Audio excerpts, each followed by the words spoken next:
One.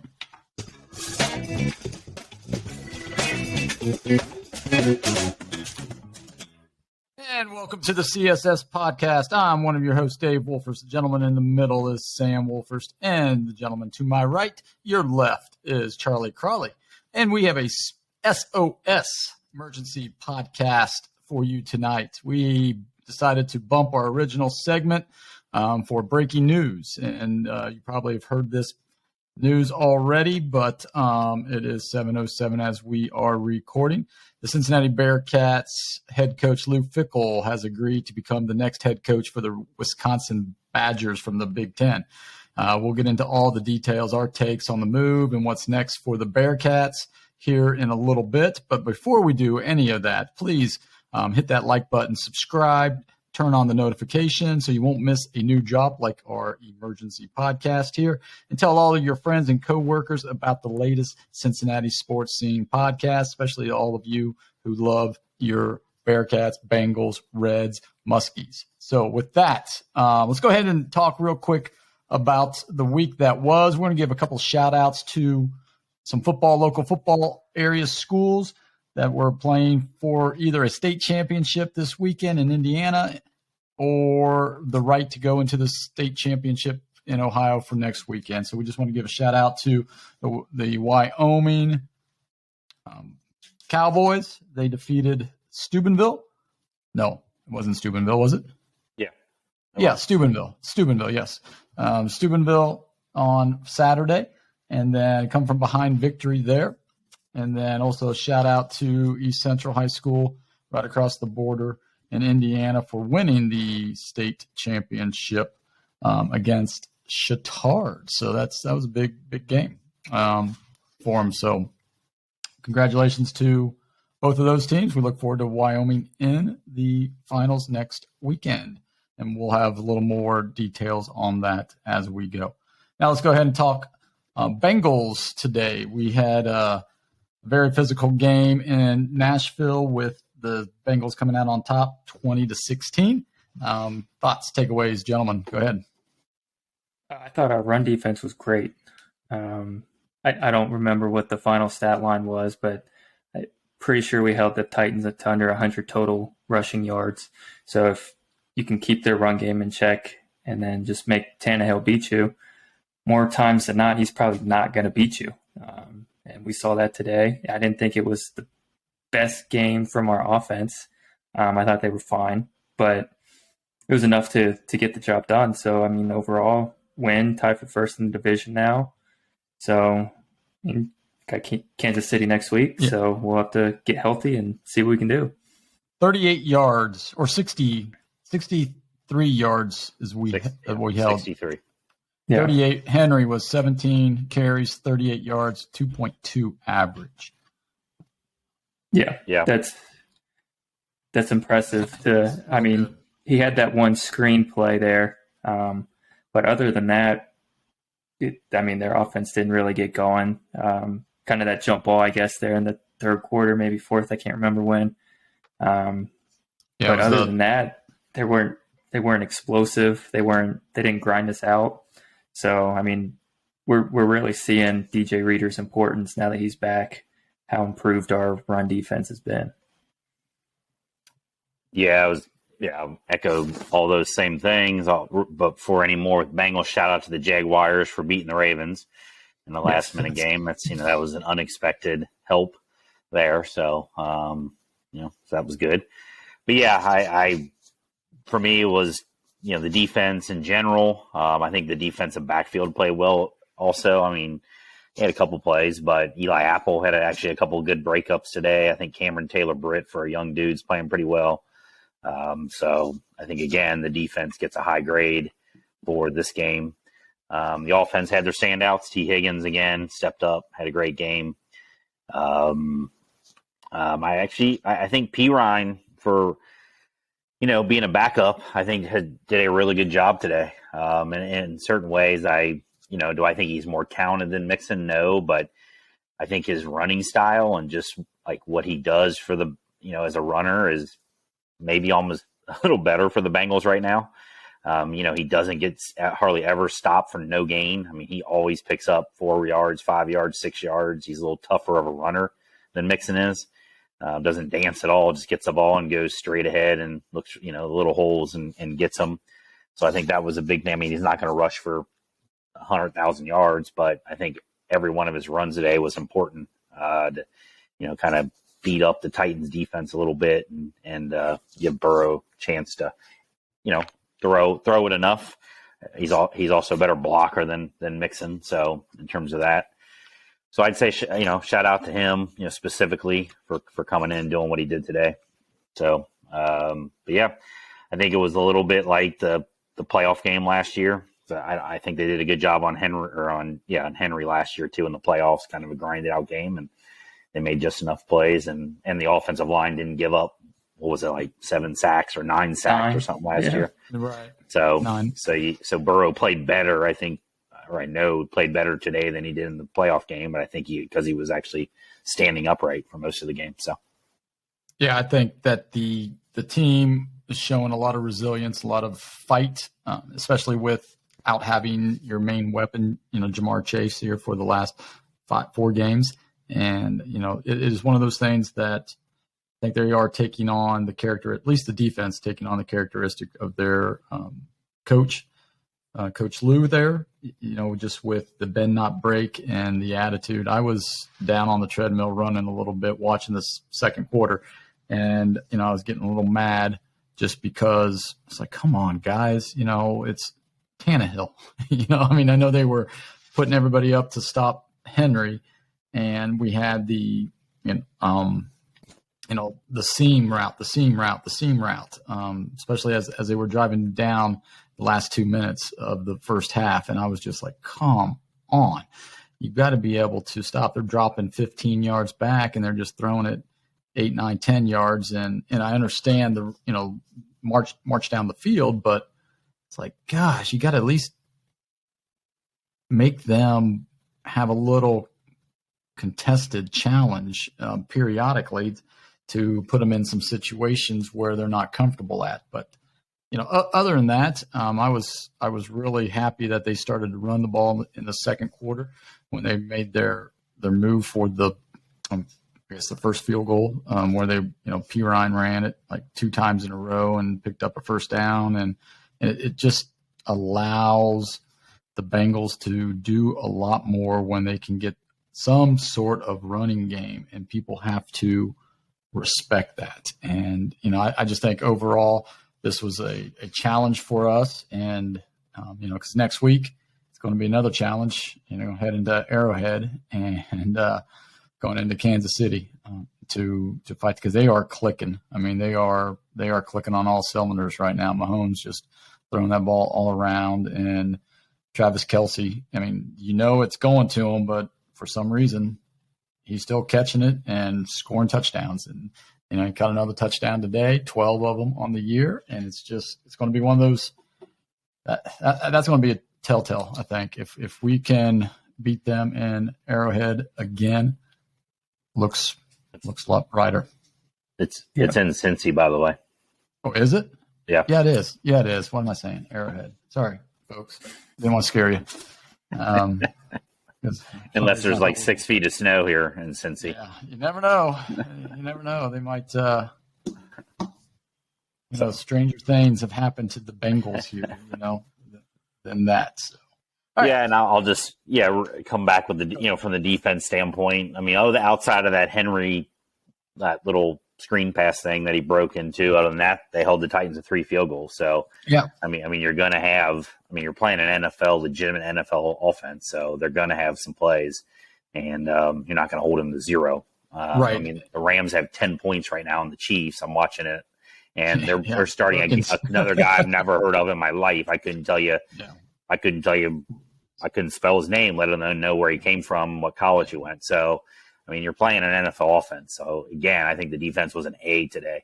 I mean, they let up 3 field goals, 1 big play, and even in that play, it made them work. I mean, that stripped the ball, and they, just so happened that receiver just was running down the field with them and recovered. Otherwise, Jesse Bates would have been on it. So, I know Bates was going for the tackle, I mean, you've got to. I don't. That's my only, just I guess nitpick, and Lou probably nitpick it Monday during film session as well, and Bates probably would have said, yeah, I don't know why he was. Henry's at the 2-yard line, Bates is at the 4. Cam Britt is coming in, and you see him swiping down on the ball, and then you run past the ball. And I don't know. I mean, anticipate that ball coming loose. You're not going to stop Henry at the 2-yard line. From behind, yeah. Even if you tackle him, he's falling forward. So, yeah. And when you see, the rookie coming in, making, hitting the ball, anticipate it coming out, jump on it. Instead, he lets a guy, he runs into the end zone, tries to put on the brakes, slides, and then gives, the Kansas City, geez, I think of next week already, but the Tennessee receiver an opportunity to get in and recover the ball. And the rest of our pursuit was non-existent. I think our next guy down there was a defensive lineman. I think it was Hubbard was our next guy down. I'm like, where's the pursuit at? But that's nitpick. That's the only negative I have of the game. It was great win for the Bengals going in, and a lot of people weren't giving them a good opportunity to win. I should say that. So, all right, any more thoughts on the Bengals as we move on with this? Chrisman had another good game punting, flipped the field a couple times again. So, no. Yep. I guess down. Yep. Yeah. As much credit as we can give to a punter, we'll go ahead and give it to him. So, and he's going back on the practice squad Monday just because they have to do that unless they cut Huber, which I wouldn't take your losses and just because don't we're if cheap. you put can another team pick somebody off a practice squad? Yeah, they can. So they're risking one of the other 31 losing teams taking Chrisman. Like, you can't tell me that there's another team that has a shitty punter that wouldn't take Chrisman. I mean, there's got to be other teams that have horrible punters. So why are they keeping Huber? What is the benefit of keeping him on the roster at this point? I mean, Chrisman somehow again game 2 miraculously he was able to hold the ball for the kicks. I mean, I know only one person in the history of the world has ever been able to figure out how to do that, Huber, but somehow he has figured it out how to do it in 2 straight games. So why cut him? Be done with it. Don't risk. I mean, if another team comes in and takes Chrisman, then what? What do you got the rest of the season? Huber. Right. Yeah. Exactly. I'll take the UC guy, the Australian dude, pull him out and pull him into the Bengals. I mean, Huber's not good. He's not. Yeah. So no, I want to see. So I just don't understand why they're doing the practice squad thing. Playing Russian roulette with it. Yep, they are. And you're right. Somebody's probably going to. I know. I would not put. It wouldn't put it by me if Baltimore claims him, even though Baltimore has one heck of a punter. Just to keep. Well, if they claim him, they have to put him. If you claim somebody, they have to go to the active roster. Yeah. Right. So to make it difficult for the Bengals, why not? You're both 7-4. Those type of things. I don't know. Because didn't they put wasn't Irwin on? Weren't they doing the same thing with Trent Irwin? They were bouncing him back and forth, but then they finally just said or put him on the whatever it's called, the permanent roster or active whatever sort of thing. So I don't know. They did it with so they must have cut somebody for that. So I mean, I don't know. So it would not surprise me to see Monday that happening, tomorrow that happening. That Huber's gone, he's officially out, and Chrisman is officially on the roster. Here's Chrisman had 5 punts, 259 yards, 51.8 average with a long of 62. He had 2 inside the 20. I'll take that. Flip the field. Yep. He did flip the field. All right, that's enough punter talk. Yep, that is enough punter talk. All right. We will get back to UC basketball and Xavier basketball, talking about Xavier and the Phil Knight legacy. And then there's also that Phil Knight Invitational. But being being a Boilermaker was a great weekend for me. Took the old Oaken bucket from IU, plus Big Ten West champs. Get to go to the Dome, take on Michigan for the right to go to the playoffs, I guess. So, but not Purdue. I was gonna say, for one team. Purdue, for one team. But hey, we can be Boilermakers again. That would be awesome. Then you're talking about chaos. That would be fun. And then also, our Boilermakers won the Legacy tournament today after destroying Duke and Gonzaga this past weekend. So enough of that. We're going to go ahead in our trivia and drink review here. Anybody drinking anything special tonight? Nothing. Nope. Now I found a couple of finds out in Colorado this past weekend, and I'm drinking some of that right now, a little Buffalo Trace, just the original Buffalo Trace. So that's what I'm having. Let's go ahead. Trivia, Sam, you had trivias. Charlie had trivia last week. No, right? I had trivia. Okay. So the trivia question was, I kind of prefaced it by, pitchers are no longer eligible for the Silver Slugger with the DH in the National League now. So what pitcher holds the record for most Silver Sluggers? And the answer is Mike Hampton with 5. He did it 5 straight years from, I believe it was 98 to 2003. All right. Yeah, that was a good one. I did not have it. That I would not have gotten that answer. So, no, I did not, and none of our listeners did either. So, if you are wanting to enter into the trivia contest, you can just email us here at Cincy or csspodcast@yahoo.com, and then you can also direct message us on Instagram or Twitter. You can leave in the comment sections.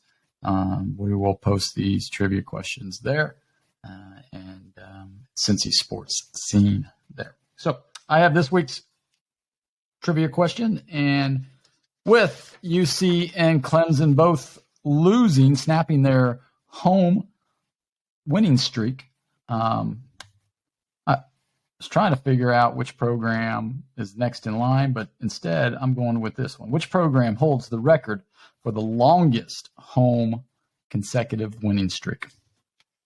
So which Division I football holds the record for the longest Division I winning football streak? Like overall or right now? Overall. In history. Overall in history.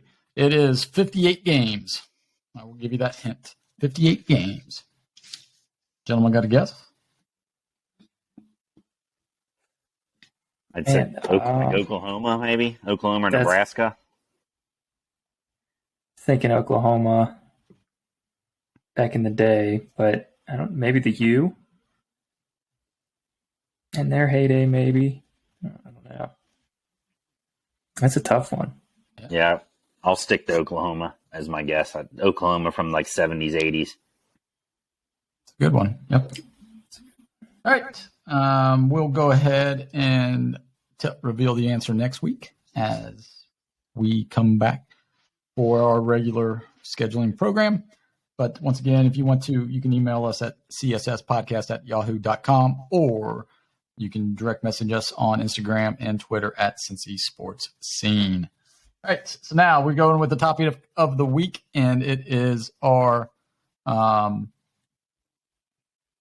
instant reactions to Luke Fickell leaving for Wisconsin. And what was your first reaction, guys? I was kind of like, why Wisconsin? Seemed like, Notre Dame's probably a better job. It seemed like there was interest there from Notre Dame last year. He didn't take it, signed a new extension just to leave and go to Wisconsin. I could maybe see it if UC wasn't entering into the Big 12, but he's accomplished more at UC than he ever will at Wisconsin. He's going to be the fourth best program in the Big 10.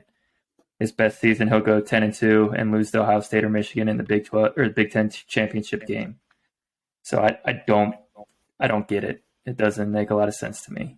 But money talks, and he must have felt like it was the right move. So glad for the success that he had here, but I can't really say that I wish him all the best at Wisconsin. So Yeah, I was really surprised. I mean, I hadn't heard Wisconsin, the rumor stuff, rumor mill. I mean, that hadn't been very loud coming from Wisconsin. And I agree with Sam. Like, you're usually at best, the fourth best team in the Big Ten.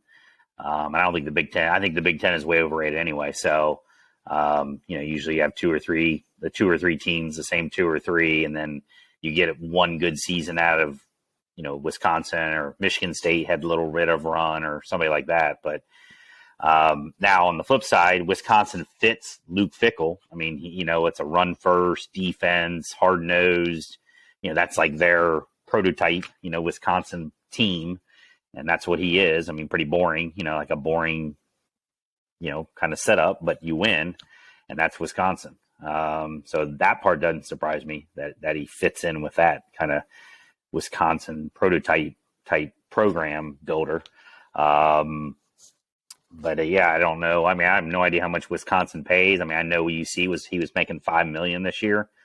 I'm sure Wisconsin's not paying $9 and $10 million like Michigan and Michigan State and those programs. So to move for $1 million or two more for no better program, that part surprises me.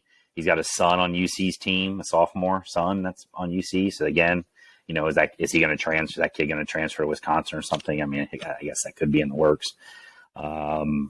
So yeah, just a little bit surprising that it would be Wisconsin. I figured he would hold out for Ohio State or something even bigger than something bigger than Wisconsin.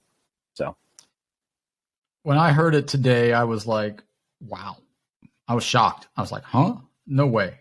And but the more I had to digest it and listen to a couple other podcasts and just some instant reactions overall, I really do think it is a sound move on Fickell's part. And here's the reason why. One, obviously the Big Ten is big time in money. They got over $1 billion this past year in their TV contract. The Big 12 renegotiated. It's nowhere near the money that Big Ten will be able to pay their schools. So, you're looking at 20, 25 million, maybe even 30 million difference between the Big 12 and the Big Ten. So that means there's more money for the football program. And, the football program, so the facilities, better facilities at Wisconsin, larger stands, when they play to jump around in the third quarter, those type of things. I mean, the atmosphere, Nippert's atmosphere is unbelievable. Don't get me wrong there, but you add 30,000 more people on top of that. It's an electric environment. I think you can recruit the entire state of Wisconsin. You get part of. I wouldn't want to recruit the entire state of Wisconsin. Yeah. No, that's worse than the Cincinnati area. I mean, yes, but here's the thing. I'm pretty confident to say, it's not even looking at any roster. I am pretty confident to say you look at Georgia, Alabama, Ohio State, Michigan, any of your top five programs, and they don't have one kid from Wisconsin on the Wisconsin. Team. Probably not. But what I'm saying is, it's like you're not competing with anybody other than Minnesota or possibly Michigan State, maybe Notre Dame for the kid, Illinois maybe, for your homegrown talent. Whereas in UC, yes, you had some Cincinnati kids that were coming, but you had to fight off Kentucky. You had to fight off, the Ohio States, the Michigans, Indiana's, the Purdue's, and even Alabama. I mean, they came up here, and so to have control of your state, that's one of the reasons why Brian Kelly left for LSU, right? I mean, LSU, there is nobody in LSU that is going to come in there and get their best kids if LSU is winning. And that's something that is at Wisconsin. Now, is the talent any better? I don't know, but it's not. I can but here's the thing, though. It's, Wisconsin is a place just like Cincinnati that you have to develop the talent to fit your scheme, right? And so I think that's what made Luke Fickell attractive to Wisconsin is, hey, we are going to develop this talent. And he is very good at developing. And he's also very good. He sent nine players last year off that team to the draft or to the NFL, and one of them was a quarterback. And Wisconsin desperately needs a quarterback. And the other, I think. But how much of Desmond Ritter's development was him? How much was it really? He's the head coach. He gets the credit. I guess. Okay. I mean, that's fine. I mean, how much of the defense? How much was Sauce Gardner's his? I mean, he was the a defense linebacker would probably coach. be more. Yeah, but he was the linebacker coach for crying out loud at Ohio State, right? So, I mean, he has the defensive side of the game, but did he actually work? No. No. But he got credit for all that, and that's some of it. The other thing I think was, anytime you can look this up, anytime you move to a major program, into a big Power 5 type of thing, you're going to take there's going to be a step back, right? And watching UC play this year, they weren't as good as they were last year. We all know that. They struggled all over the place. And SMU gave them a ball game. TCU kicked SMU's butt all over the place. Was that an eye-opener for Fickell, saying, man, we're coming in with this squad to the Big 12 where we may be 7-5 or 6-6, something like that? Did he want that? And then here's I think one of the main reasons why he left now is because if you go into a Big 12 program and you lose a couple, you're going to get knocked down. And I don't think people are coming after you, right? Because there's going to be the next great person. And, if he wanted to make a move to a major program, this was the year to do it. Because he lost those 9. He was finished 9-3 on the year, still in the hunt for the AC championship and, a New Year bowl until UCF came back and held on for that victory. So,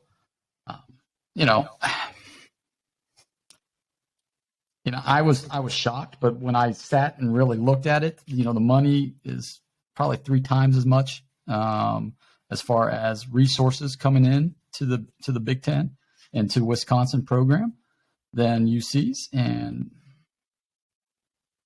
I don't know. It would be interesting to see how much they are paying, because I don't know what Chris was making. It's not going to be significantly more. I'll look up what Chris was making here. Real quick. I think the resources. Wisconsin definitely has more resources. This bottom line, and it's flat out. It's an easier job. The Wisconsin job is a lot easier than the Cincinnati job. Partly because of what you said, with very little competition around you, and you don't have teams poaching the best players around your area. Especially the Ohio States of the world. But part of that is because Ohio State doesn't want any Wisconsin players, but beside that fact, because I'm sure if they did, if Milwaukee was producing high level elite Division I players, then Ohio State would be going after them. They wouldn't just be letting them just go wherever they wanted to. So that's part of it, is that they don't have to worry about it. You don't think Michigan would go to Wisconsin and poach their best players if they were that high level? So I just think it's a flat out easier job. I think that's a big part of it. I think, you're competing in the Big Ten West, which is garbage, sorry, Boilermakers, but Purdue won the Big Ten West. They're not a good team. For high level elite team, they're not, just bottom line. So you're going into an easier job, which, great. I can see why you would do that. Because UC is a very, very difficult job. And the fact of what Luke Fickell did with it for 6 years, I think he is, over the last 6 years, is by far the national coach of the year. No one has done what he's done with a program like Cincinnati in a 6-year period. Nobody. You can't give me any high level Power 5s, because you have all the resources and all the money in the world and all the the illegal, under the handed, money that's being exchanged in all those places. Now you don't have to anymore. But so, I mean, for 6 years, he's been the coach of the year without even a question. I mean, he went from a dumpster fire with Tuberville to, getting the only group of 5 team to a, Right. college football playoff. I mean, I think people still undervalue what he did. And the fact, I mean, think of the power. There's no Power 5 school even, or group of 5 school even near the college football playoff this year. Nobody. I mean, that may never happen again. I mean, it will, because won't. With the expanded 12 teams, you're going to get somebody in. But that could have been literally the one time in the history of college football that would have happened. So I think we still undervalue what he did to get a group of 5 team into that championship, into that playoff. So I give him all the credit in the world. I'm not going to, I mean, it's not like he bailed on him and like the Brian Kelly thing, they were going to the banquet and he said, see you later, or whatever. He didn't do that last year as they were going to the semifinal of the whatever. So, with what he did, I want to celebrate that. But I still, I'm still surprised. I'm still surprised that he would pick Wisconsin as his getaway. And but I think the number one reason is just an easier job. His stress level will be lower than it will be here. So, the next guy coming in has big shoes to fill. Yep. And we'll get to who we think our next guy is. But just to, go back a little bit what you said, Sam, with the Notre Dame job, I mean, I get why he didn't take it, because he wanted to coach the playoff, and Notre Dame, they were insistent if you're going to take it, you're taking it now. Right. So, I mean, I get it, but I get that too. But Notre Dame, yes, they've got the national marquee, but their academic standards are so tough, right? They don't bend a whole lot. And that's like Stanford, right? Like David Shaw just resigned late last night. And, Stanford is they're killing their football program, but I don't think they care out there in Stanford, right? And because none of the players that he recruits gets into the grad school at Stanford. And, if he's trying to get a grad transfer to come in, they don't work with him. So he doesn't have that opportunity out there. And that's something similar to Notre Dame. I mean, Notre Dame's a little more flexible, but not much. And, Freeman's was on the staff with Fickell here at UC. He got it, and he did a nice job there. But the Michigan State job, I don't think that's better than Wisconsin. I really don't. Wouldn't it have been the same though, or somewhat? I mean, one of those teams has made the college football playoff since it's existed, and it's not Wisconsin. No, and Michigan State's in the Big Ten East, which is, yeah, but there's not going to be a Big Ten East and West anymore. They're going away from the divisions next year. So. Yeah. So I knew the ACC was, but so then that's even worse. You don't even have a chance of sneaking in backdoor through the Big Ten West and upsetting someone in the championship game. Now you're in 4th place, and you're in 4th place. So, are you in 4th place, or are you in 5th or 6th place? I mean, I think even worse. I think you're fighting for 5th. And this is where I'm not saying it's a better job than UC. I'm saying it has more resources and better facilities, things like that. As far as the playing field, because you've got UCLA and USC coming in, right? So you got I forgot Michigan. about them. Yeah. Michigan is probably the best team. I mean, they obviously best team in the Big Ten right now, and then you have Ohio State, Penn State, USC. I'd put USC 3rd. Above Penn State, maybe even above Ohio State, but we'll see. But for now, that's fine. Yeah, as they come in and play in November and December, but we'll see how that transpires, and what's Wisconsin looking for, right? They had somebody interim who was supposed to be the next head coach, and Jim Leonard, who was a heck of a defensive coordinator. And, he just didn't get it done. They went 6-6, lost to their rival in Wisconsin. And, I just don't know Wisconsin's looking for Luke Fickell. They're looking for someone who has proven they can take 3-star, maybe occasional 4-star player, but a bunch of 3 stars and 2 stars and coach them up, and which is what Wisconsin's all about. So I'm guessing again. I don't know. I have to look back at this, but of the 9 NFL draftees last year, I mean, none of them. I mean, Sauce Gardner wasn't even a 4-star. I think he was a 3-star coming in. So, so that's what they're looking for. They're looking for a guy. That's why they picked Fickell over anybody else, is because he has a proven track record of dealing with Wisconsin-like players and making them a lot better in terms of that. And I'll still go back to it's easier. Like you compare it to Michigan State. Michigan State has to deal with Michigan. Which is how many miles away? It's not that far away. So. Right. Again, you have another school who's looking over your shoulder, and you have to deal with them and fight them off. And Ohio State takes a lot of Michigan players, and Michigan State takes Ohio players as well. But I think they're very similar jobs from the standpoint of they're typically bringing in the 3-star type players.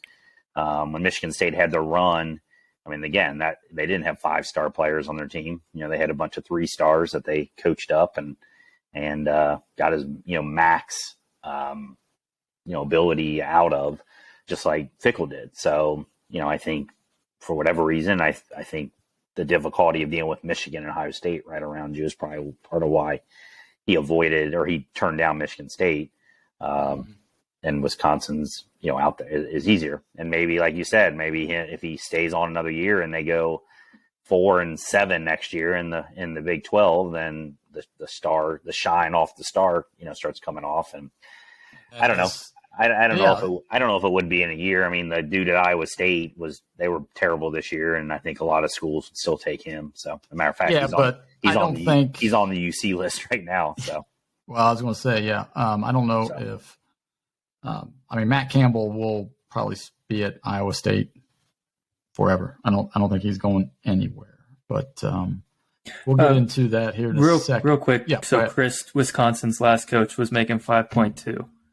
Okay, so similar to what Fickell was making. So he'll probably get a bump up. I mean, obviously, he's between 6 and 7. Well, now here's the thing that really, really baffled me, and when reading about Fickell, his buyout was only $3.8 million, and it's like, Cincy, what are you gave him the extension? Wouldn't you bump up his buyout to at least $10 million? If a big school, he probably said that's his. I mean, the coach holds all the cards there, so I'm sure he said, "Well, what are you going to do? Are the Bearcats going to turn Phil Castellini and say, where are you going to go, whatever?" No, they're not going to do that because he could go to a lot of places. So I'm sure he holds the cards there and says, "This is what I'm going to agree to." What's UC going to do then? Yeah, so UC should have been thinking, okay, he's not staying here long term.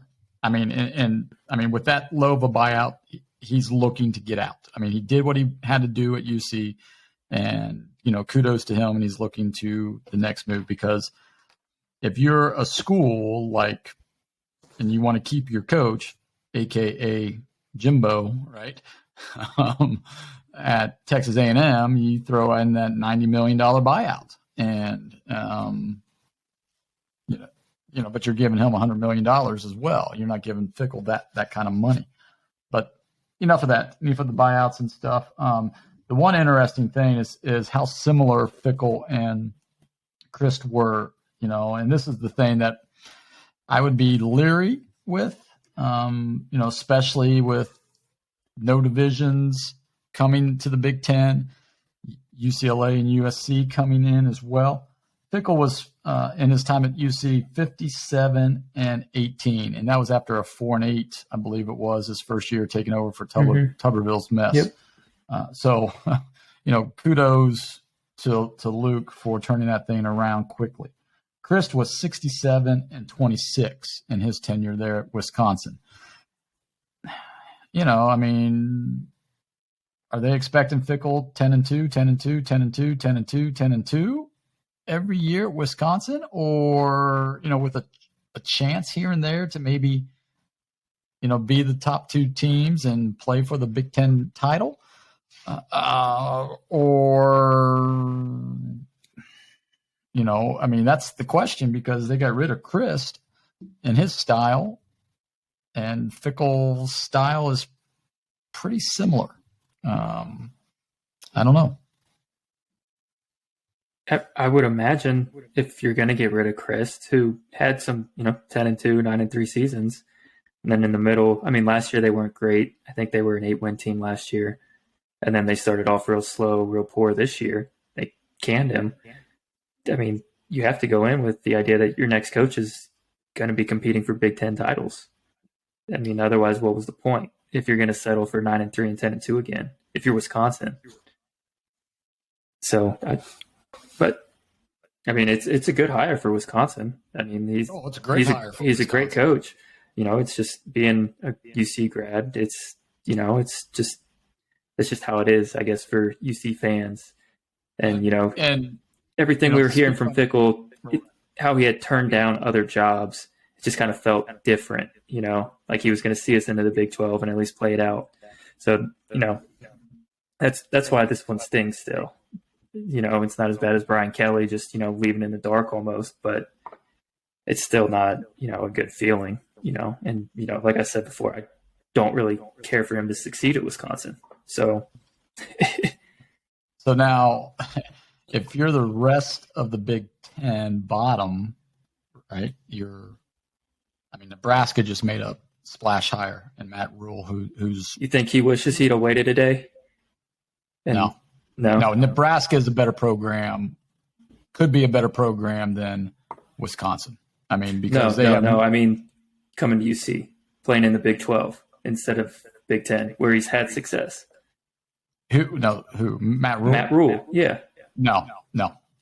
Just because of the money, the resources, Nebraska. No. Because if you can get that thing rolling in Nebraska, you can get some. He won't, though. They're not. Nebraska's never going to get rolling again. There's no way. I don't know. There's no way. I don't know. So if you're Nebraska, if you're Purdue, IU, Iowa, Michigan State, Rutgers, Maryland, are you guys like, oh crap, we've got our work cut out for us now?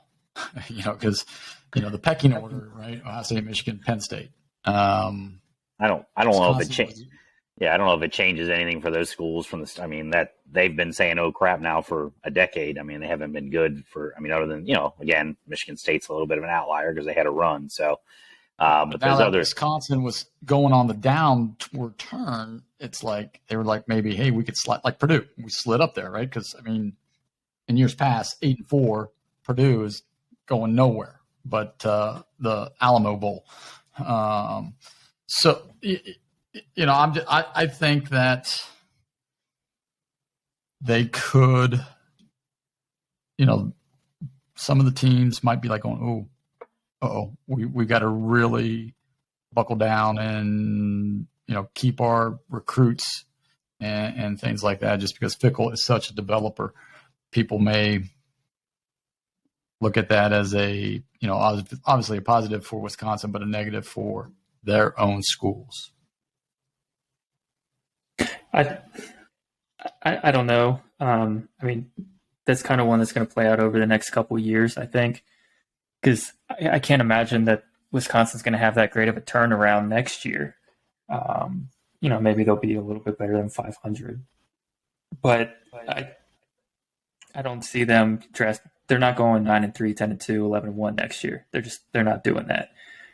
You have to have a quarterback to make that kind of turnaround. They don't have one. Right. They're not going to get one. So whoever they bring in, they're going to have to develop. So it's going to be 2 or 3 years before they're really even competing anyways. So maybe now they're thinking this is our 2-year window. So they really hit the transfer portal and, try and boost up their rosters for the next year or two. Do you think the game yesterday or Saturday or Friday played a lot into it? Not that he couldn't play for the championship or a New Year's Six bowl, but losing to Tulane and realizing that, maybe we missed on Prater? No, because I think Fickell knew what he had in Prater. That's why he hasn't started him all year. I think he pretty much, knows his team. I think it's a forward-looking move, and it's still every year is a battle to bring in, keep the program where it's at, if not even better than where it's at. So I think he sees what he has next year, which is, a very big question mark because they've lost a lot of seniors again. Well, a lot of those guys could come back. I have no idea because of that COVID year. So, but they at least, I think there were at least 25 or 30 seniors who went out for senior day. So I think that's going to be, that's up in the air, but yeah, I don't think Friday's games. I think he knows. I think he's very aware of what he has and what next year is going to look like in terms of, the talent and things. And I think it boils down to what Wisconsin offers, and it's an easier opportunity, and it's the Big Ten. It's more stable. I mean, the Big Ten conference itself is more stable too than the Big 12, because the Big 12 is in a lot of transition, or you don't know if they're expanding or they're losing teams and that kind of stuff. So the Big Ten, is going to be there. The Big Ten and the SEC are really the only ones that are stable. So I think that's maybe part of it as well. To get into one of those two conferences is kind of the golden egg. So I would go that, but I don't think Friday had anything to do with this decision. No, I'm sure he probably already had the offer before Friday anyways. So I'm with Crawley. I don't think it really affected his decision at all. No, I don't think it affected it as much, but it probably, the game itself probably did not, but going with, if I have to rebuild here at UC, do I want to do a rebuild at UC, or do I want to do a rebuild at Wisconsin? All right, so now the fun stuff. Now we get to speculate and give our opinions and our hopes and our wishes and our dreams. What do you think John Cunningham, the director of athletics for UC, is looking for in a coach, and who do you think he should target? So, who do you want to see prowling the sidelines at UC there, Sam? I don't want to see a retread. So no Tommy Tubervilles. I don't want someone who got canned from their last major program job. I can't remember the guy's name, but the coach at Toledo is a name I've seen floated around. I think they should definitely bring him in for an interview. I don't know what their interest would be of guys that are currently on the staff. I don't know. It probably wouldn't hurt to interview them as well, but I don't know. I just don't want, kind of an older coach who this might be his last job. I'd rather have a coach who's here for 4 years and then takes another big program rather than the other way around. Because as much as it sucks to have that coach leave, at least they're ambitious and not just collecting checks. Crawley. Yeah, a retread would be Tom Herman, who was a coach at Texas, and got canned from there. So, he's on the list of people that I was looking at. We can pass on him. So that would fit Sam's retread. Nope. He was in the Big 12 with Texas and couldn't get it done. So he's going to go to the Big 12 again with UC and be able to get it done this time. There's no way. No way. Yeah, I would not go with anybody on the staff. I think they're all too young and new, or Kerry Combs, who's too old. And he's the interim. Watch out! If he wins the bowl, you never know. No, he's had his chance. The triple option. Right, exactly. He might run the split wing or so, whatever it's called, or whatever, the wing T or whatever they did, the wing T30s or whatever. So, so not him, even though he's the interim. It's of course the rumor mill, and it's not even a rumor. It's just what somebody has said, of course, and it becomes like, oh my God, that would be so cool. Is Deion Sanders, bringing him in? Would this be the next? Would he even consider Cincinnati? Now, Cincinnati does have kind of the, they kind of have a cool kind of vibe to them. I think they're not an old program. They wear all black. It's like, Nipper is a pretty cool place to coach in. Those kind of things. Two things with that. One, he played with the Reds, so he knows the city a little bit. But that ain't going to do it. He's not going to make a decision based on but I'm saying but I'm just saying the fans would love him, right? Yeah, any fans are going to love him, right? And two, UC wears Under Armour, and Dion's an Under Armour guy, so you laugh. That's huge, and that's huge. It's huge. It's huge. You don't. I mean, because to be honest, I wouldn't be surprised if Under Armour paid Luke Fickell's buyout for Wisconsin. Right. I mean, I know it's not a lot, but I wouldn't be surprised at all if they did that, because Wisconsin is their number 2. So, I mean, I wouldn't be surprised. Jackson State's an Under Armour school. They want to. I mean, Primetime is an Under Armour endorser. So, I mean, it the Magic 8 Ball. So anyway, so if Dion, the other nice thing about one, he can recruit. We know he can recruit with anybody just because he's Deion Sanders. He could basically roll up in whatever car he's driving and get whoever he probably wants. The other thing is we know who our quarterback would be next year. It'd be his son. He would be bringing in a top 100 recruit who's proven himself. I mean, granted at that level, so it'd be still a step up for the dude, but he would be the quarterback next year. But the bottom line is I don't know if Deion Sanders can coach. He can recruit. He's at Jackson State. They're undefeated this year. I mean, but he's still at Jackson State. It's something. Talent-wise, he's bringing in the most talent those schools have ever seen in their life. That's true. Yeah. That doesn't mean you're going to be able to coach at a Big 12 level. So that's true. The glitz and glamour of Deion Sanders would be fun. I'd be happy about it to see what could happen, and definitely put UC even more on the map because everybody would pay attention to him. So that's one. The other one that has been thrown out that is fun to talk about is Urban Meyer. Again, big time retread, complete scumbag. I would have to put away all my ethics and morals to root for them, to root for him. And I don't know if I could do it. I mean, I still would root for UC, but come back to the action. Yeah, exactly. So I would be much happier with Deion than I would with Urban Meyer. So yeah, so that was one of the Go ahead. And I was going to say, I don't know if those are realistic. Even I would say a realistic one that I would be excited about is the Michigan defensive coordinator dude, Jesse Minter. He's literally the son of Rick Minter, who was the coach at UC for 10 years. He's from Ohio, lived in Cincinnati growing up. Obviously was successful this year as a Michigan defensive coordinator, made Ohio State look like Jackson State would have been playing them.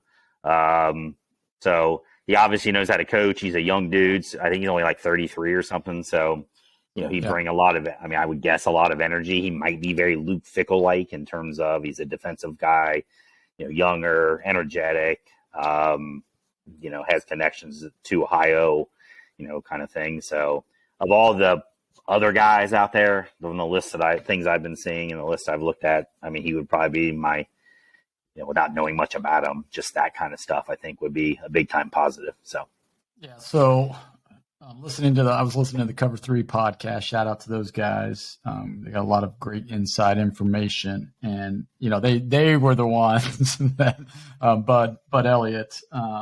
He said, "I got a name for you," and before they even were getting into it, he goes, "Urban Meyer," and Chip Patterson was just like, "Oh, we're going to start that rumor now." So they probably got that thing rolling, and then they mentioned Deion as well, and that's where I got the big UA connection. And he said, don't be surprised if Deion is interested, because he was talking to Colorado.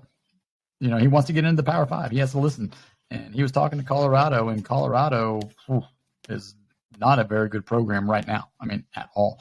And I think UC is far the better program moving forward.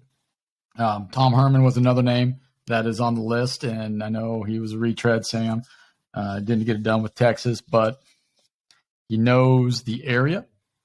He is a heck of a recruiter, as far as, when he was with Ohio State, went into Houston, I believe, right after that. So he knows the competition, and then into Texas, where he did not have a whole lot of success, but he actually wasn't horrible. I mean, if you look at it, I mean, it wasn't horrible. It wasn't up to Texas's expectations, but neither is Sark, right? So we'll see there. A couple more that I had. Dan Mullen's a guy out there, and this is where UC has. There's another retread for you, Sam. Yeah, I know. But here's the thing, though. This is what does John Cunningham do? Are you going to wait until bowl season to get your coach? Or are you going to try to get somebody who is available right now? And retreads are available right now. Guys who have been out, like Matt Rule, people that have not advanced, may not be playing for their championship games, So Charlie, for the defense, mentor, which I think it would be a great hire, is UC willing to wait until after January to make that move? Well, they may not have to. I mean, if they offered to him, he could take it. What's to stop him from taking it? So, I mean, he just tells Michigan, right? But he just tells Michigan, I'm out. So, I mean, he's a defensive coordinator. He's not the head coach. So, to get a chance to judge, because you're gonna want someone. You don't want to wait. If you wait, you've screwed yourself up because you want somebody. Here's the thing, though. You want somebody in place before December 5th. That's the transfer portal. So you want to know who your coach is going to be. So if Jesse Minter wants the job, Jim Harbaugh is kind of a dick, so I could see him, getting in his way or something. But from Jesse Minter's standpoint, if he wants a job, he just takes it. Like, give up the chance of playing for a national championship. No way. To be an assistant coach. No way. To be an assistant coach, he's an assistant coach. He's not the head coach. But he's a defensive coordinator. So and going for a national championship. If they lose first round, go for it. But you say, hey, my UC defense. I'll tell you right now, UC will have a head coach before December 5th. Yeah, they will, and it's going to be somebody on that list that is a retread, because I'm telling you, if he wins the number one defense in the nation, team defense in the nation, wins the football playoff, that on your resume, he can probably pick, out of the next round of openings, that he wants. So is UC there for? I don't know, but that's the roll of dice that you have to do. And I mean, UC wouldn't be there for him, because I mean, if he's waiting till after all that's done, say they do play for the national championship, that's January 12th, 13th. There's everything's filled by then. So he wouldn't. Okay. Yeah. He wouldn't. Everything's filled by then, so he wouldn't be a head coach this year. And then, Michigan has success next year. It's just stuck in the same cycle, where hey, we got another chance to play for a championship, but actually this time I'm gonna take another job. I think if he wants to be a head coach, if he feels he's ready and he wants to coach at UC, he'll do it. He's not gonna care, because why would you? I mean, he's not the head coach. We see it all the time, where even teams are playing in big bowl games when big bowl games still meant something. The coach was jumping ship. So and people were pissed off at him. Right? That was head coaches too. That was head coaches, right? Exactly. So you're saying an assistant's not going to? Well, I mean, you look at Alabama, right? When they did that, and look when Kiffin left, right? He wanted to be able to coach, and Saban said, "Nope, get out." And it just screwed up a lot of dynamics there, and it was, people were talking. It's like if Lane was there, would have won. You don't know, but you don't know. But I mean, the guy's got one foot out the door.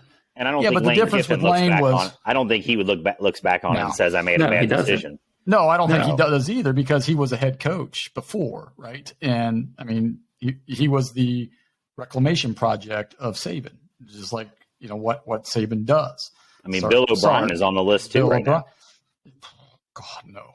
No. I mean, if Bill, if I'm not. I mean, I like Cincinnati, but I am not, one of their big, fans.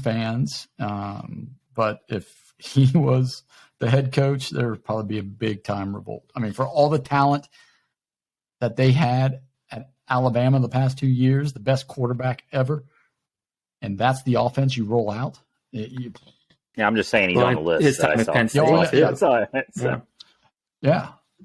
But And the another only reason, name. Oh, sorry. Go ahead. Go ahead. I mean, the one I had at my top of my list, and I don't know.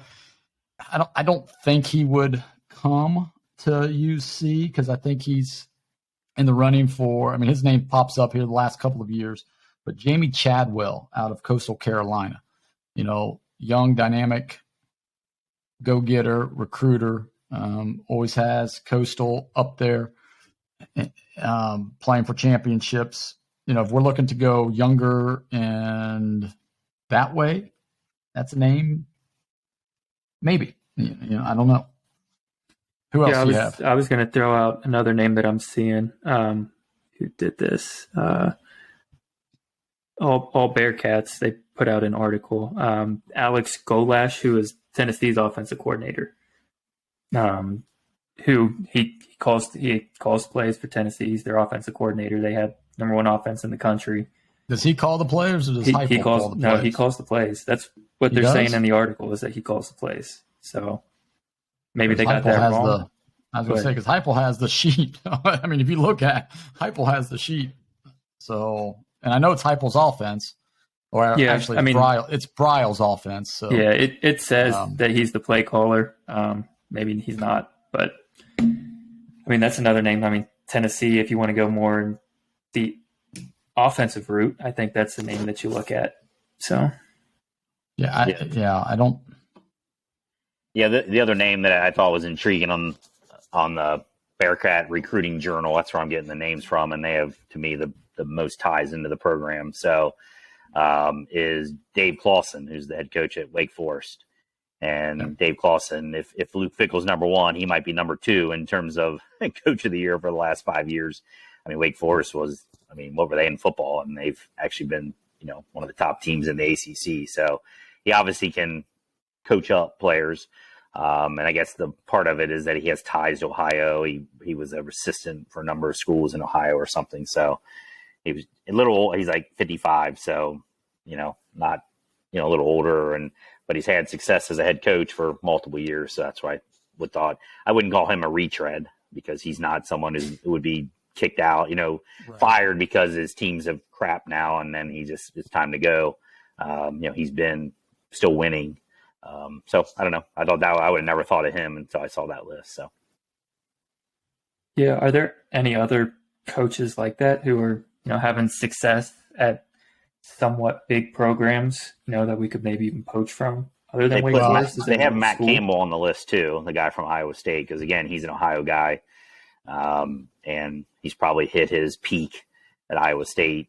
But they made the point, does he really want to go from one Big 12 school to another Big 12 school and play Iowa State every year? And, is that kind of thing. So, do you go after, is it the Kansas coach, Leopold? Yeah, I think he's quite a bit older. Yeah. Did he come from Buffalo? Was he the one? I don't know where he came from. I'll look it up here. I think. Yeah, he was at Buffalo from 2015 to 2020. He's 58 years old. Yeah. So, and I know somebody was mentioning him as another, I don't know if it was the SEC. Who was the one that who was the first guy who got canned? Wisconsin. And they were like going, no, he's not going to go. And the other thing that you have to look at too is, just the fit as far as geography. And that's why, Jamie Chadwell's name's not been mentioned, I don't think, in the UC, is just because he's more of a Southern guy. Yeah, he's not on the Bearcat Journal list. Yeah. So, the guy from Louisiana, as well. I can't remember the Raging Cajun head coach. He's getting a lot of looks, but the guy that was Louisiana last year is the Florida coach now. Oh, Napier. Yeah, he's at Florida. Yeah.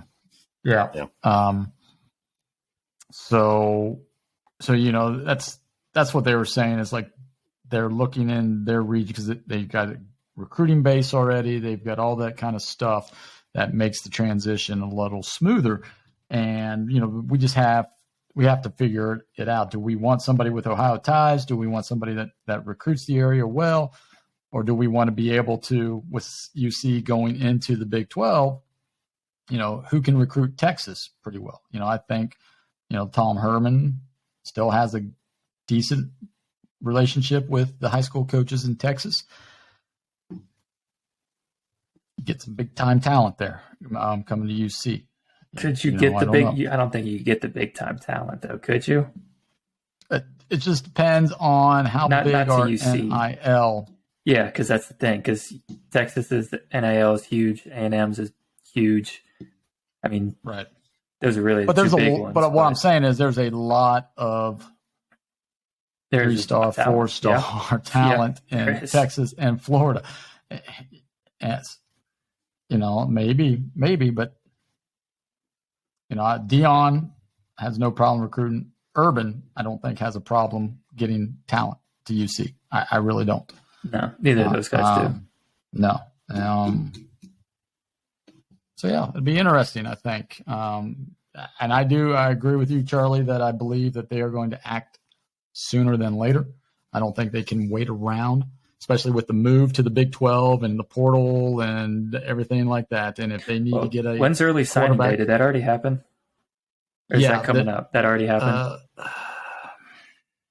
I can't remember. There was an early signing day, but I don't know if that was for football. I thought it was December something or another. They haven't hit some date yet because I saw several UC commits have already decommitted, and if they would have signed already, then they couldn't do that. So everybody right now, I think, is still verbal. So December 5th might be that date too. I know December 5th is the transfer portal date. December 21st is early. Yeah, the transfer portal is December 5th. And the early signing day is 21st. Yeah. So I don't know how you can't have somebody in place by December 5th, because with the way the transfer portal works, because not only you got to worry about your players that you're losing, that's your time to recruit players to replace those players you're losing from other schools. So, if they don't have somebody by December 5th, something's going wrong. The way I look at it, they're having issues. Or they're waiting for, or they have a verbal agreement with someone who is, wants to wait. But I think they're making a big time mistake if they do that. We're losing a year next year if that happens. Yeah, yeah, without a doubt. Yep. And I think John Cunningham's fairly smart in understanding the dynamics of how this, got to play hardball with college coaches and things, and getting an energetic young guys and stuff. I don't think he would make that mistake. Yeah, I think I agree with you there. All right. For our SOS emergency podcast here, you guys got anything else to add? Whether Fickell leaving, who we're looking at? One thing I wanted to kind of bring up on Fickell is how, his contract details haven't come out yet, but how long does he have to actually turn that program around? They're not getting very long anymore. That's right. The so thing. Say he goes used to be 5-6 years. Yeah, I'm guessing his contract. Say he goes 6-6. Say he goes 6-6, and then the next year he's 7-5. Does he get a third year? I don't think he does. Whereas if he'd have done that at UC, the buyout. Yeah, you're right. Depends on the buyout. It depends. That's why I said we don't know the contract. The length yet, of the but, right. Yeah. I bet you it's a 10-year deal. Yeah. Because he had he had leverage, and he signed his extension till 2027 or 2028, something like that. Yeah. So he still had 5 or 6 more years. So at UC, so he had some leverage, and I think the buyout will be more than $3.8 million at Wisconsin. Yeah. But yeah, I think it'll be interesting. It'll be interesting if anybody from the Bearcats squad moves north to Wisconsin, if he takes anybody with him, or obviously the staff too with him. So we'll see. We'll see that. I'm sure that will happen. Some of the guys, I could see Mike Tressel going. Yeah. I don't know. I don't know if Gaduli another would name go or not, but another name that was out there, floating out there, and I don't know. Heck of a recruiter, gets the best talent at the position is Hartline from Ohio State, Brian Hartline, the wide receivers coach. Yeah, I saw his name was mentioned as well. I don't know, someone who's never even been a coordinator. I know he's a great recruiter, but I don't know that you can make that move when you're going into a big time conference. If you're staying in the AAC, maybe you can take a chance on that. But I don't know that you can do that if you're moving into a bigger conference. Well, that's where you need to get your experienced offensive and defensive coordinators. You have to have somebody like that. I mean, yeah, but who would he get that's an experienced coordinator? Yeah, again, and I think for me, it's like recruiting at Cincinnati is different than recruiting at Ohio State. So I think they need someone. That needs to be a big part of it is when whoever you're interviewing, these conversations about how do you recruit to Cincinnati, because recruiting at Ohio State is not difficult. You could put almost anybody into Ohio State. Yeah, it's not Ohio difficult. State, resources, money, all those things. Recruiting in Cincinnati, you're not going to have those advantages. So you got to be able to figure out a way to get kids to come to Cincinnati instead of going to these other schools that are also going to be taking, asking for them. So I don't put a lot of value in Brian Hartline being able to recruit to Ohio State. I just don't, for Cincinnati, because I think it's apples and oranges in terms of that. So I would value experience in running a program like the Clawson from Wake Forest kind of thing, those kind of things.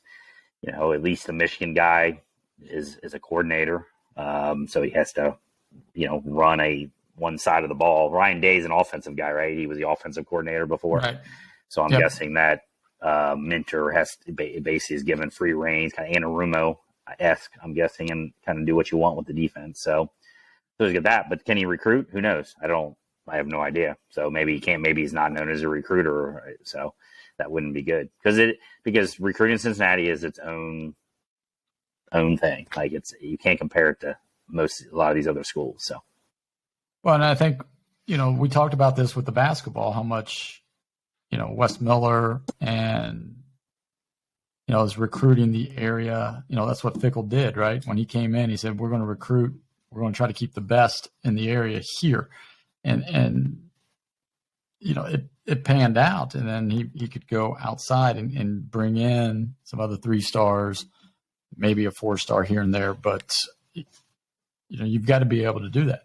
The only thing I would say with Hartline about recruiting, I know Ohio State has the resource and stuff. However, they're going up against the Bamas, the Georgias, the USCs, the UCLAs, the Oregons, those type of schools, and he's getting the elite players from wherever to come to Ohio State to play, wide receivers. And the other thing is a lot of schools are getting 5-star recruits. He's hitting on a lot of them, right? I mean, he's developing them. He's coaching them up as far as, stepping in and making the plays. I mean, Marvin Harrison didn't even start last year, for crying out loud. He's going to be the Biletnikoff winner this year. And, Marvin Harris Jr. has a lot of talent, but he also he's better. Yeah, but he also had to be coached up. And I don't think he'll get the job just because I agree with you, Charlie, I think they want somebody proven, at least somewhat proven, to go into the Big 12, because you cannot miss on this hire. I mean, if you see misses on this hire, is going to set the They might as well be program. done. Right. I mean, it's Rutgers. I mean, I hate to say that, but that's what it is. If we miss on this hire, it's Rutgers.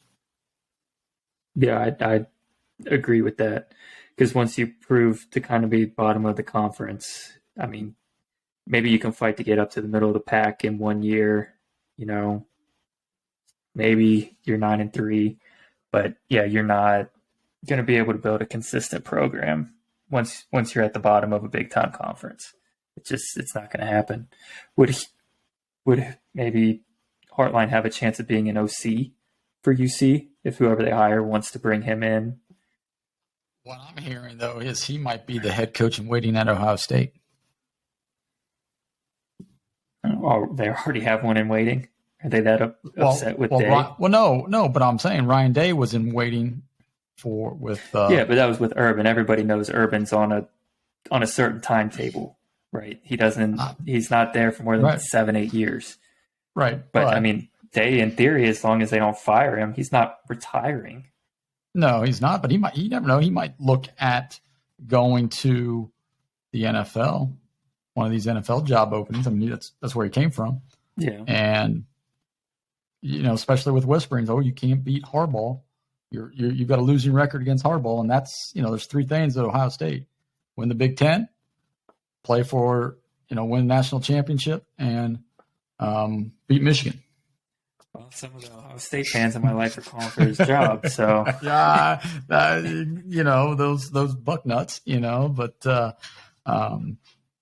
yeah.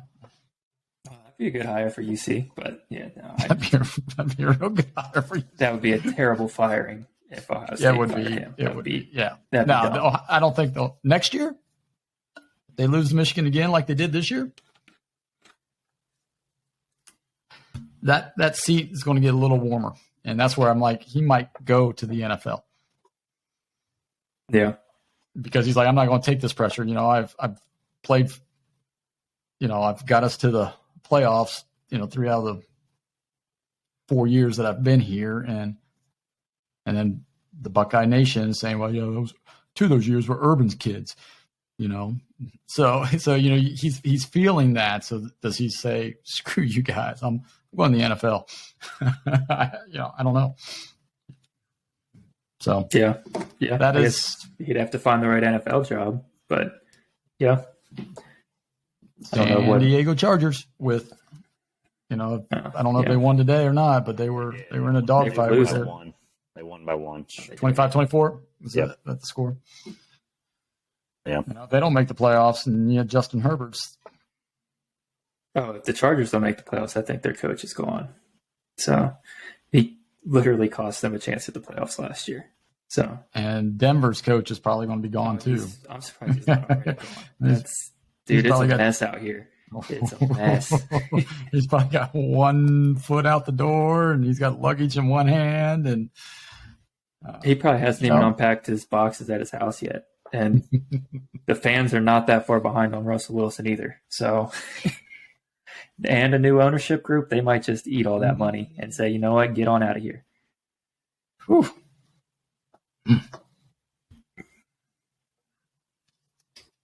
But that's not Cincy sports. So I was going to say, right, you got to have somebody like Mike Brown who just lets us, hey, we'll just take the good with the bad. It doesn't really matter. We're just going to stay here because I don't want to pay the buyout.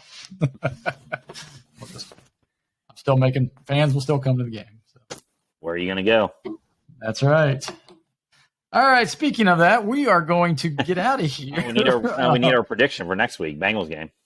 Bengals game. Yep. Let's go ahead. Chiefs at Bengals. City home game. Yep. They did win. So I think they're 9-2. The Chiefs are. Mm-hmm.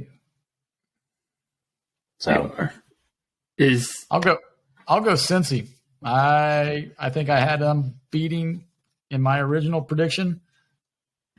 Sticking to it. I'll go. It's going to be a high scoring game, maybe.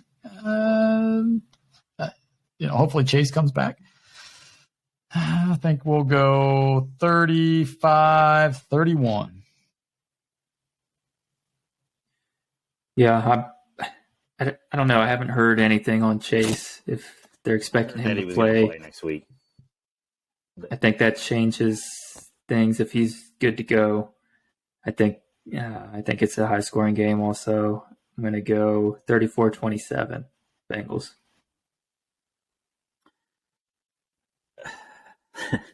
I picked the Chiefs in my preseason thing. I know I did because I remember saying it's a big-time revenge game for the Chiefs.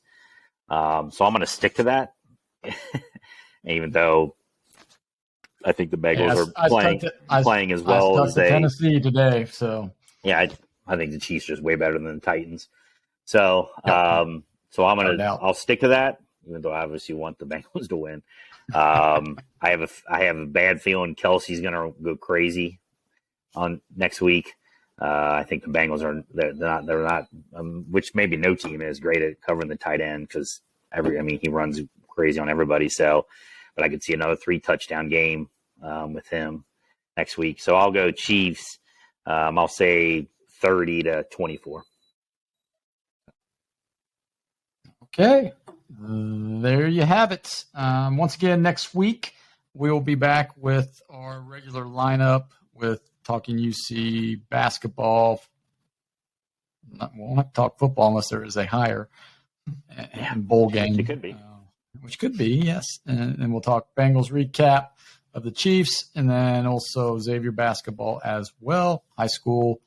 If Wyoming wins, we'll definitely break that news here. Do the bowl games get announced next Sunday? Isn't that don't they do that the day after the championship Saturday? Yeah, they'll do the championship and then the bowl game. So maybe that will be one of our. We should at least know what bowl game they're gonna be in. Yeah, they'll go in, and we might actually have our bowl predictions. Maybe do our Weed Eater Bowl, whatever it's gonna be. Yeah, whatever the Bad Boy Motor Bowl. That's it, So. But yes, we'll talk about bowls. We'll talk about glasses. Who else? We'll talk about everything. And it's also Reds Fest. So our topic of the I forgot about that, huh? Oh yeah, Reds Fest. You're right. I did forget. Come on, go downtown, Christmas shopping. $25 for an adult. What better gift, right? For the Reds fan in your life. You can thank me later, Bob. Sam now just found out what he's getting for Christmas. I'm not even going to be in town. Well, he'll get sending it to you. He'll send you a plane ticket as well. So. It'll be a voucher for a one free game or something like that. I could rain check. I think you do get a voucher for a game. Yeah, against the Pirates in September. Yeah. With the Reds Fest, the topic of last week was going to be, or this week was going to be, we were going to create an obscure lineup of former Cincinnati Reds that we think could beat the current Reds team. So we'll have fun. We'll have fun with that. Does that mean I can't pick anybody from the current team? I was going to be my entire team. You cannot pick anybody from the current. Oh man, yes. I've got to redo my whole roster. Yeah, man, obscure. That was the premise. They could beat this team. So well, that part won't be hard, but so. No, it should not be. So that's what we're hoping for next week, unless the Bulls come out, we'll have some couple of things rolling in December. It's going to be a busy month for us, but other than that, we look forward to bringing you the latest and greatest news from the Cincinnati sports scene. We just want to thank you all for listening and enjoying the podcast. Remember to subscribe and tell all your coworkers, friends, family, Santa Claus, the elves, everybody else that you know of to subscribe to the Cincy Sports Scene. Leave a comment in the reviews for us for our topic of the week, and we look forward to coming back to you next week. With that, I'm Dave. Have a great week. See you.